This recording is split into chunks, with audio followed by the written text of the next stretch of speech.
नमस्कार साथियों, मैं मनीष भारती संस्कृति पीसीएस प्लेटफॉर्म पर आप सभी का स्वागत करता हूं। अपना बिहार के इस कार्यक्रम में जैसा कि आप लोग जानते हैं, बिहार स्पेशल के मुद्दों पर हम लोग चर्चा करते हैं और विभिन्न टॉपिक पर चर्चा करते हुए हम लोग पॉलिटी पर पहुंच चुके हैं। और आज जिस विषय पर हम चर्चा करने वाले हैं वह बिहार के मुख्यमंत्री और मंत्री परिषद को लेकर के चर्चा करेंगे। ठीक है, उससे पहले आप लोग के लिए एक बात कहना चाहूँगा। आप में से बहुत सारे लोगों का मैं देख रहा था, बहुत सारे छात्रों का मेरे इंस्टाग्राम आईडी और फेसबुक पर कुछ मैसेज था, जिसमें से अधिकांशतः लोग यह जानना चाह रहे थे कि क्या यह एग्जाम जो है वह 13 दिसंबर को ही होगा, यानी कि जो ये बीपीएससी का प्रीलिम्स होने वाला है वह 13 दिसंबर को ही होगा। तो देखिए, जो आयोग ने कंफर्म किया है, जिस तरह की भ्रांतियां फैलाई जा रही थी कि यह 19 जनवरी 2025 में एग्जाम चला गया है, वो अब नहीं है ऐसा।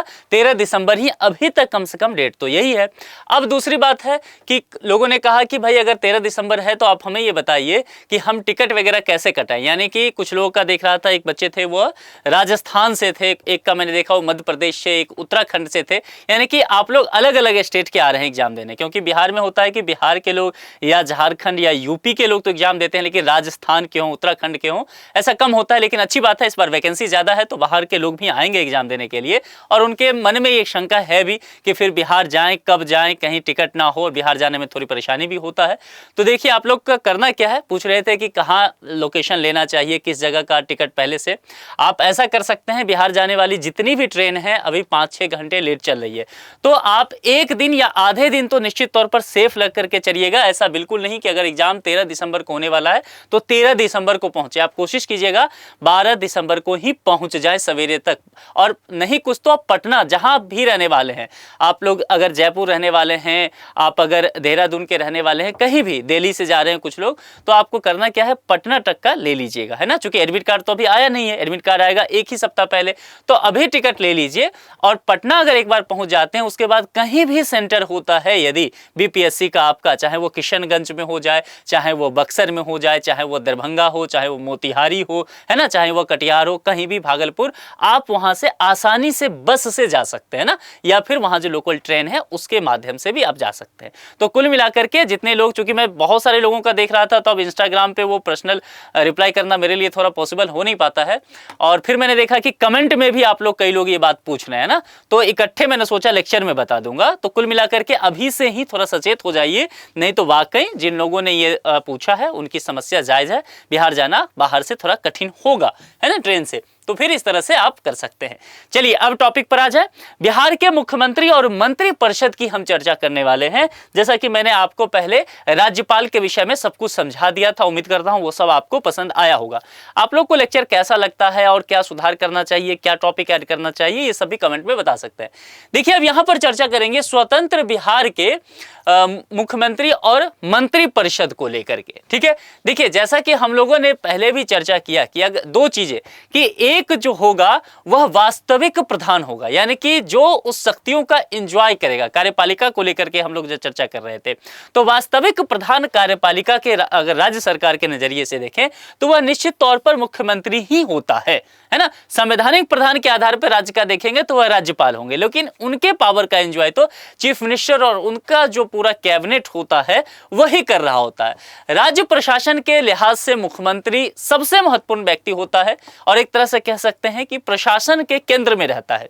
खास करके बिहार के लोग जो रहने वाले होंगे स्टूडेंट, वह इस बात को बहुत अच्छे से समझ रहे होंगे, क्योंकि बिहार में बाहर है नीतीश कुमार है, तो चाहे सरकार में इधर से उधर कोई भी आए जाए, लेकिन नीतीश चचा ही मुख्यमंत्री रहे हैं, है ना। और ये रिकॉर्ड है भारत में अभी तक का, अभी मैं बताऊंगा उनके विषय में। ठीक है, तो कुल मिलाकर के ये आपके लिए समझना आसान हो जाएगा कि केंद्र में जो एकदम धुरी बन के रहता है, अगर कार्यपालिका के लिहाज से देखेंगे और अस्थायी कार्यपालिका के लिहाज से देखेंगे, तो वह मुख्यमंत्री भी ही होते हैं। अब इनकी नियुक्ति की प्रक्रिया जो है वह सब संविधान में निहित है, तो जाहिर सी बात है संविधान में लिखा हुआ है। अनुच्छेद 164A के पास पहुंचेंगे तो वहां पर यह बात की गई है कि मुख्यमंत्री की जो नियुक्ति की जाएगी वह संबंधित राज्य के राज्यपाल के द्वारा किया जाएगा। ठीक है, और साधारण अगर देखेंगे तो वैसे व्यक्ति को मुख्यमंत्री बनाया जाता है जो बहुमत दल का नेता हो। मामला समझ में आ रहा है? कुल मिलाकर के ऐसे समझिए, यानी कि चुनाव हुआ, चुनाव में अगर किसी पार्टी को अधिक सीट आया है तो वो सभी विधायक बैठ करके इकट्ठे यह निर्णय लेते हैं कि हमारे दल का नेता कौन होगा, यानी कि वो बहुमत दल का नेता हुआ। वही जो बहुमत लेकर के राज्यपाल के पास पहुंच जाता है कि देखिए संख्या बल जो है हमारे हित में है, हमारे पक्ष में है, इसीलिए आप मुझे मुख्यमंत्री की जो है बागडोर संभाल दीजिए, शपथ दिलवाइए, जो कि आपके लिए संविधान भी कहता है, अनुच्छेद 164A। ठीक है। और यहां पर कहा गया कि प्रधान जो है, वास्तविक प्रधान, ये मैंने आपको राज्यपाल विषय में पूरे डिटेल से समझाया था कि किस तरह से उनकी शक्तियों का मुख्यमंत्री एंजॉय करते हैं और उनका कैबिनेट। जैसे कि केंद्र के लिहाज से देखेंगे, राष्ट्रपति के पास है संवैधानिक अधिकार, लेकिन उनके जो शक्तियां हैं उसको कौन एंजॉय कर रहा है, तो प्राइम मिनिस्टर और उनके कैबिनेट। वैसा ही राज्य में ये देखने को मिलेगा। मुख्यमंत्री, राज्यपाल एवं मंत्रिमंडल के बीच क्या होता है ना, एक डोर होता है। अगर इधर गवर्नर है और इधर जो है मंत्रिपरिषद है, तो सीएम साहब जो हैं इन दोनों को बांधे रखते हैं, है ना। ये बीच का एक कड़ी होता है। सामान्यतः इनका कार्यकाल देखेंगे 5 वर्षों का होता है। यदि नीतीश चाचा के जैसे किन्हीं का मूड इधर उधर शिफ्ट ना हो जाए तो 5 साल पूरा होता है, नहीं तो कुछ भी हो सकता है। अब एक बात यहां पर है कि मुख्यमंत्री को पद से कैसे हटा सकते हैं, यानी कि मुख्यमंत्री कब अपने पद पर नहीं रहते हैं, हट जाते हैं। एक स्थिति तो यह है कि उनकी सरकार जो है अल्पमत में हो जाए, यानी कि विधानसभा में यह बात प्रूफ हो जाए, फ्लोर टेस्ट हो, और फ्लोर टेस्ट में यह बात जाहिर हो जाए कि जो व्यक्ति मुख्यमंत्री है वह बहुमत दल का नेता था, लेकिन अब उसके दल को बहुमत नहीं रहा है, अल्पमत में है उसका दल। इस स्थिति में वह व्यक्ति जो है पद से हटाया जा सकता है, उसकी सरकार गिर जाएगी। उस स्थिति में पूरा जो कैबिनेट भी हो सकता है कि भंग हो सकता है। विधानसभा में अविश्वास प्रस्ताव भी पारित होने की स्थिति में ऐसा हो सकता है कि मुख्यमंत्री जो है पद पर ना रहे, और राज्य में क्या होता है, राष्ट्रपति शासन यदि लगता है। राज्यपाल जो, जैसा कि मैंने कल बताया था आपको, कि किसी भी राज्य में केंद्र के प्रतिनिधि के तौर पर कार्य कर रहे होते हैं, तो वह यह देखते हैं कि संवैधानिक व्यवस्था राज्य सरकार के द्वारा सही से चलाया जा रहा है कि नहीं। संवैधानिक तंत्र यदि उन्हें लगता है कि फेल्योर है, फिर उस स्थिति में वो क्या करते हैं, एक रिपोर्ट तैयार करके राष्ट्रपति को भेजते हैं कि राज्य में राष्ट्रपति शासन लगा देना चाहिए, क्योंकि यहां व्यवस्था सही से नहीं चल रहा है। और यह सब कैसे होता है, अनुच्छेद 356 इस बात की पुष्टि करता है, फिर राज्य में राष्ट्रपति शासन लग सकता है। तो मुख्यमंत्री उस स्थिति में भी अपने पद पर नहीं रह जाएंगे और पूरा जो कार्यकाल है, प्रशासन है, वह राज्यपाल के पास चला जाएगा नए मुख्यमंत्री के आने तक। यह मामला समझ में आ गया। कुछ फैक्ट हैं और लगातार बीपीएससी में देखा जाता है कि ऐसे फैक्ट पूछे जाते हैं। जैसे कि आपसे यह पूछा जाएगा, ब्रिटिश शासन में बिहार के प्रथम मुख्यमंत्री, आप ध्यान दीजिएगा यहां शब्द पर क्या कहा गया है, ब्रिटिश शासन में। अगर आपसे पूछ लिया जाए विकल्प में, चूंकि आजकल यूपीएससी के पैटर्न पर बीपीएससी भी चली गई है, तो यहां पर पूछा जाएगा कि बिहार के प्रथम मुख्यमंत्री और डैश, तो ये अगर ना दिया जाए, ठीक है, तो देखिए यहां पर पूछा जाए बिहार के प्रथम मुख्यमंत्री और मोहम्मद यूनिस, और 3-4 और विकल्प दे दे, है ना, और फिर यहां कमांड दे नीचे कि स्वतंत्रता पूर्व या ब्रिटिश शासन वाले बिहार के मुख्यमंत्री, तो उसके आधार पर 4 विकल्प रहेगा, फिर निर्णय लीजिएगा। जल्दीबाजी में बिल्कुल नहीं कर देना है कि श्री कृष्ण सिंह पर टिक लगा देना है। मामला समझ में आ रहा है जो मैं समझाना चाह रहा हूं। तो ब्रिटिश शासन में बिहार के प्रथम मुख्यमंत्री जो रहे वह मोहम्मद यूनिस रहे, 1 अप्रैल 1937, ठीक है। और स्वतंत्र बिहार के प्रथम मुख्यमंत्री श्री कृष्ण सिंह, कृष्ण बाबू के विषय में आप लोग जानते ही हैं। एक बार ये प्रश्न आया हुआ है मेरे ख्याल से, मतलब देखिए अब कितना इजी प्रश्न, आप इसे बहुत आसान कहेंगे, लेकिन मेरे ख्याल से 2019 या 20 वाला जो एग्जाम था, कोविड से ठीक पहले वाला जो बीपीएससी हुआ था, उसमें यही क्वेश्चन आया हुआ था, और एक सेट था उसमें, उसका तो ये पहला ही क्वेश्चन था। जिस भी व्यक्ति ने उस सेट में एग्जाम दिया तो पहला ही क्वेश्चन आया कि बिहार के प्रथम मुख्यमंत्री कौन, तो श्री कृष्ण सिंह। तो विकल्प के आधार पर आपको चलना है। आप कोई समझिएगा कि भाई इतना आसान क्वेश्चन तो आएगा नहीं, लेकिन आया, है ना। मजे की बात है कि इसको भी बहुत लोग गलत करके आए, तो इसीलिए कहता हूं पीवाईक्यू पर थोड़ा सा ध्यान देना है। ये फैक्ट बहुत ज्यादा जरूरी है, एग्जाम में आ चुका है दोनों। बिहार के प्रथम निर्दलीय मुख्यमंत्री महामाया प्रसाद सिन्हा, एकदम याद कर लीजिए, जुबान पे होना चाहिए ये सारी चीजें, इतना इंपॉर्टेंट है। प्रथम हरिजन मुख्यमंत्री आ चुका है, भोला पासवान शास्त्री, पीवाईक्यू चेक कीजिए, ये सारा चीज मिल जाएगा। उसके बाद बिहार के प्रथम मुस्लिम मुख्यमंत्री अब्दुल गफ्फूर, पूछा जा चुका है, बिहार के प्रथम और एकमात्र महिला मुख्यमंत्री जो रही हैं श्रीमती राबड़ी देवी, 3 बार ये मुख्यमंत्री पद की शपथ ली है, बिहार को संभाली है। बिहार के सबसे कम समय के कार्यकाल वाले पहले मुख्यमंत्री कौन हैं? सतीश प्रसाद सिंह, 4 दिन तक संयुक्त सोशलिस्ट पार्टी। एक बात ध्यान दीजिएगा, यहाँ एक शब्द क्या है? पहले मुख्यमंत्री, है ना। क्यों ऐसा कह रहा हूं? क्योंकि और भी कुछ है यहाँ पर। बिहार के सबसे कम समय के कार्यकाल वाले दूसरे मुख्यमंत्री श्री नीतीश कुमार, तो अपने नीतीश चचा ही हैं, 8 दिन तक रहे हैं, 3 मार्च 2000 से 10 मार्च 2000 तक। ये 4 दिन, तो ये 2 गुना 8 दिन। इतना ध्यान रखिएगा, चूंकि डे भी पूछ लिया जाएगा। बिहार के सर्वाधिक कार्यकाल वाले मुख्यमंत्री कौन हो सकते हैं? सोचने की ही जरूरत नहीं है, नीतीश चचा हैं, है ना। देश में सर्वाधिक 9 बार मुख्यमंत्री पद का शपथ लेने का रिकॉर्ड बना चुके हैं, और एक बार और रह गए तो फिर अगले साल 10 हो जाएगा। तो आंकड़ा जो है वह दहाई में पहुंचा के मानेंगे। मुख्यमंत्री जिनके कार्यकाल के बीच राष्ट्रपति शासन लागू हुआ, तो यहां पर एक लिस्ट दिया है। इस लिस्ट को इसलिए भी समझ लीजिए क्योंकि ऐसा दिया जा सकता है एग्जाम में, यही दिया जा सकता है, और 3-4 नाम रहेगा। 3 नाम हो सकता है जिनके कार्यकाल में राष्ट्रपति शासन रहा, एक नाम कोई बीच में ऐसे डाल दिया, है ना। तो ये आपसे कंफ्यूजन हो सकता है, तो यहां पर कुछ ही नाम है, इसको सही से ध्यान रख लीजिए। भोला प्रसाद शास्त्री के कार्यकाल में 3 बार, श्रीमती राबड़ी देवी 2 बार, जगन्नाथ मिश्रा, रामसुंदर दास, लालू प्रसाद यादव। बिहार में अब तक जो है 8 बार राष्ट्रपति शासन लागू हुआ है। यहां पर ये सारा कुछ आपको दे दिया गया है, ध्यान रखिएगा। बिहार के मुख्यमंत्री को लेकर के चर्चा करते हैं। स्वतंत्र भारत में जो बिहार रहा उसकी बात किया गया है।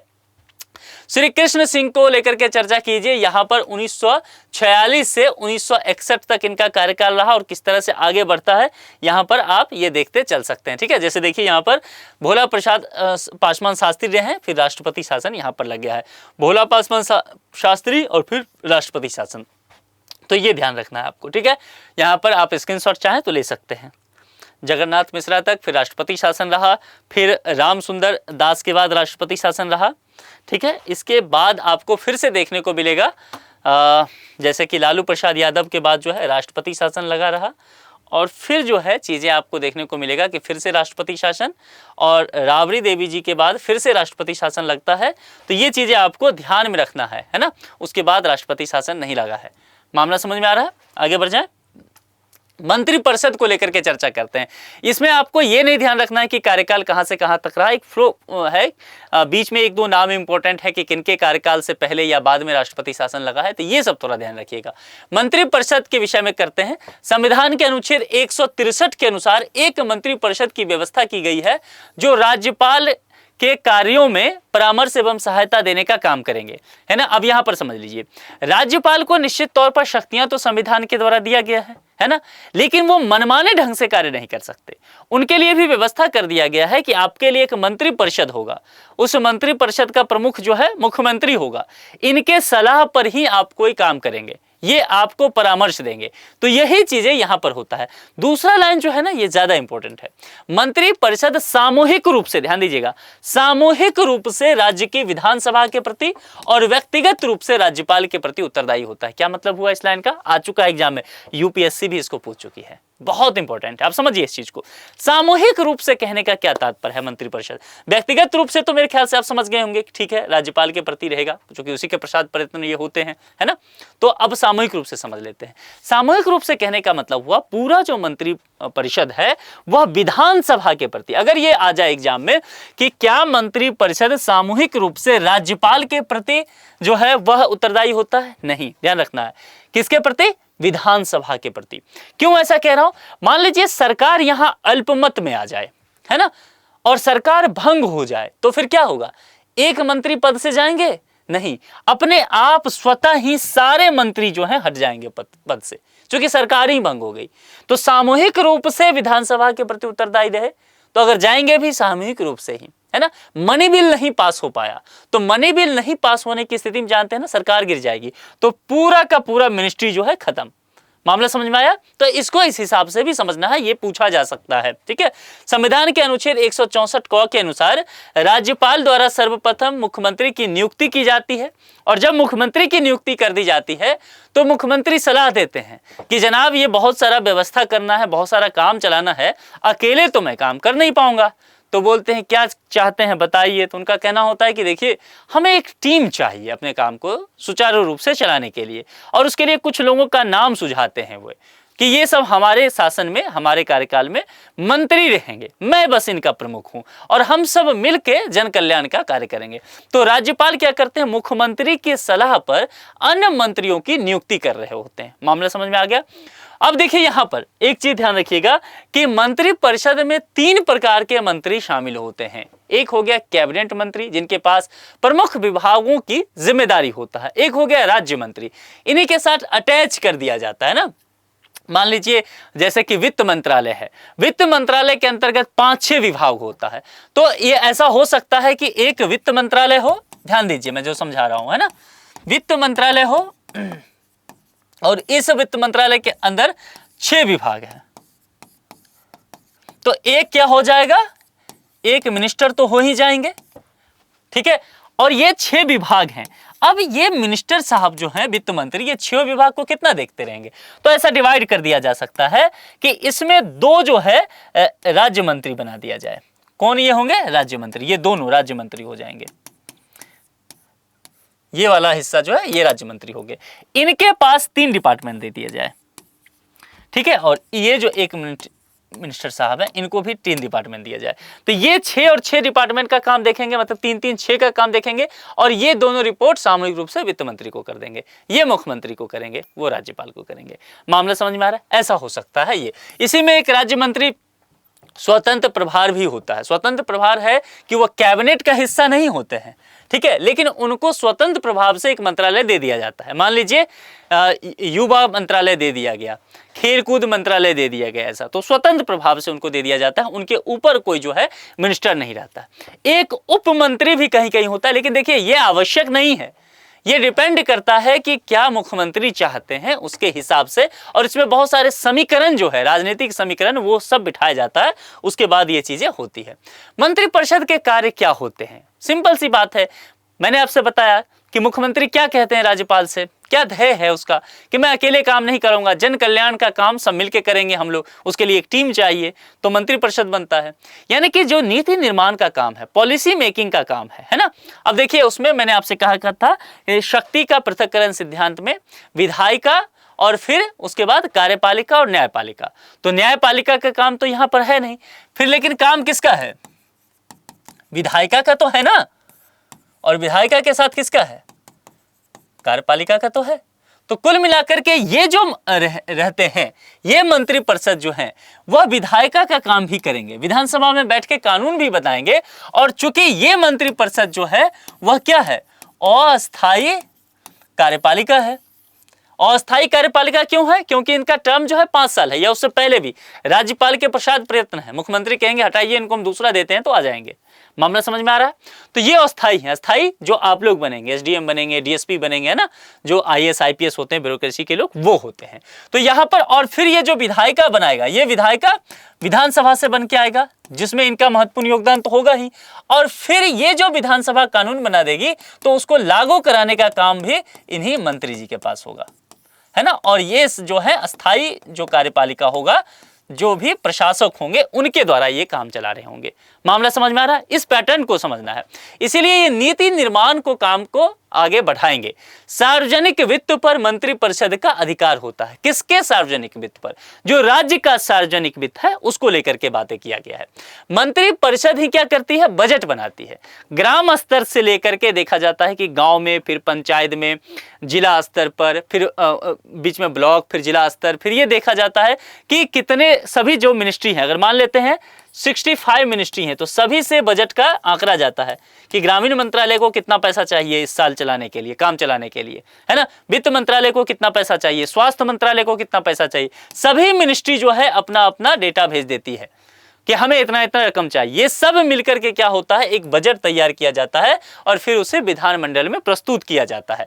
राज्यपाल राज्य के समस्त महत्वपूर्ण पदों पर नियुक्ति भी किसके सलाह से करते हैं, मंत्रिपरिषद की सलाह से ही कर रहे होते हैं। तो कुल मिलाकर के जो आपको यहाँ पर समझना है कि मुख्यमंत्री और उनका मंत्रिपरिषद जो है वह कार्यपालिका के लिहाज से बेहद महत्वपूर्ण है और वह वास्तविक शक्तियों का एंजॉय करता है ना। तो वास्तविक कार्यपालिका आप उसे कह सकते हैं। तो कुल मिलाकर के आज के लेक्चर को ठीक से समझ लीजिएगा, क्योंकि यहां से ऐसे हम सेगमेंट में पहुंच चुके हैं जहां से प्रश्न आते हैं।